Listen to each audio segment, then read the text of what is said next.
Okay, so this is the memoir brainstorming activity, and it's actually a new idea I came up with to kind of help people organize their ideas. If you were in person, I'd have you do this on pieces of paper and rotate them around, but you're here. So this is the um, format. The first three slides, just leave them where they are. This second slide, it's for you to identify the literary elements and other qualities you're going to use in the memoir.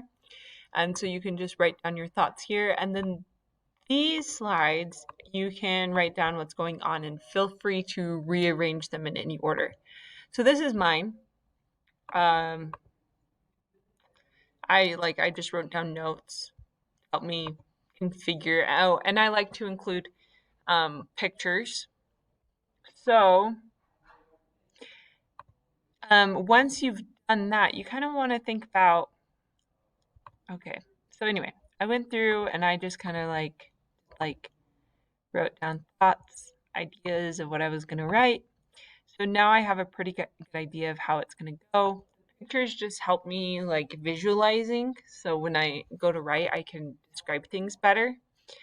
I could also include them in the memoir if I want to. Like I might include that in the memoir. I don't know. Or actually that one's fun. And then once you've done that, you can also rearrange them. And this is where you can get kind of fun.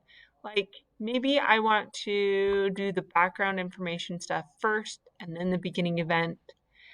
Characterization. Maybe I want to characterize before the beginning event or do it at the same time. I don't know. So you can play with it.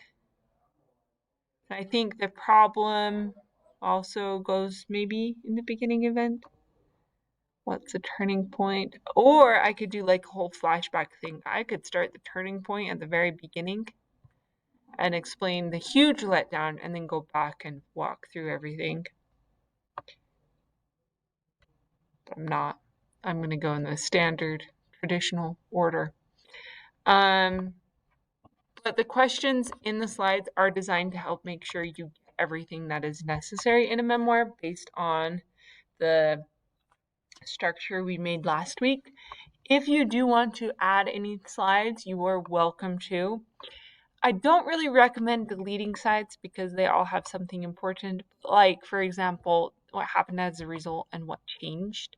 You might find that they're the same, or what changed in a conclusion, you might find that they're the same. In general, I would just keep it as it is. So, have fun doing that.